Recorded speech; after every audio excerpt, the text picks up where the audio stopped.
Welcome. Recently I stumbled across a YouTube shorts from a Muslim apologist who supposedly refuted the idea of Muhammad being a sinner, which was raised by a critic of Islam. I found many problems with this Muslim's refutation, so I decided to respond. Let's take a look at his arguments. Some Muslims believe that Muhammad was entirely sinless, but the evidence shows this is just not true. A part of me already knows it's going to be a waste of time responding to this, but somebody sent it to me, so why not?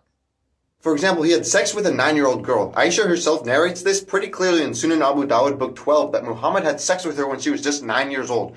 According to the God of Abraham, the legal age you can consummate marriage is puberty. If you don't like that, that's a you problem, not an Islam problem. Well, sir, thank you for admitting that Muhammad committed a sin, because according to a Sahih Hadith in Sahih Muslim, Aisha was still playing with dolls when she was 9 years old, which according to Sahih Bukhari, a commentary to it, is only allowed for prepubescent girls, which means that when Muhammad took Aisha to bed, she was still a little girl. Also, Sahih Muslim book 8, Hadith 3371 records Muhammad's followers taking Arab women captive and having sex with them, and Muhammad doing the same alongside them. Taking captives is a necessary part of warfare. Now, in Islam, you're not allowed to even slap a slave, let alone force yourself upon a slave. But again, if you don't like that, that's a you problem, not an Islam problem. According to the following verses from the Quran, you are allowed to have sex with your slaves. Go on and make sure to check them out.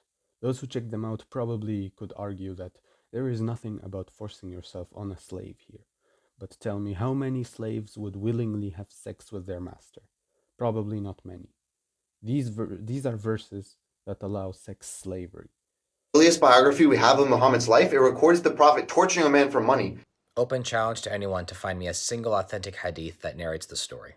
You see what? The story he is referring to is recorded in Ibn Ishaq's The Life of Muhammad on page 515, which is the most authentic biography of Muhammad.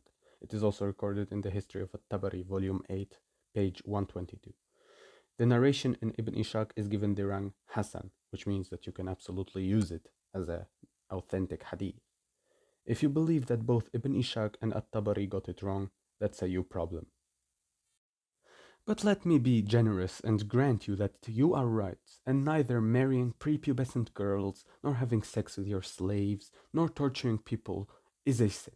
Would that make Muhammad sinless? No. Here are some Quran verses where Allah orders Muhammad to repent from his sin, and where the Quran says that Allah will forgive him his sins of the past and the future. And here is a hadith where Muhammad says that he repents from sins more than 70 times a day. Muhammad sinned like it was a sport.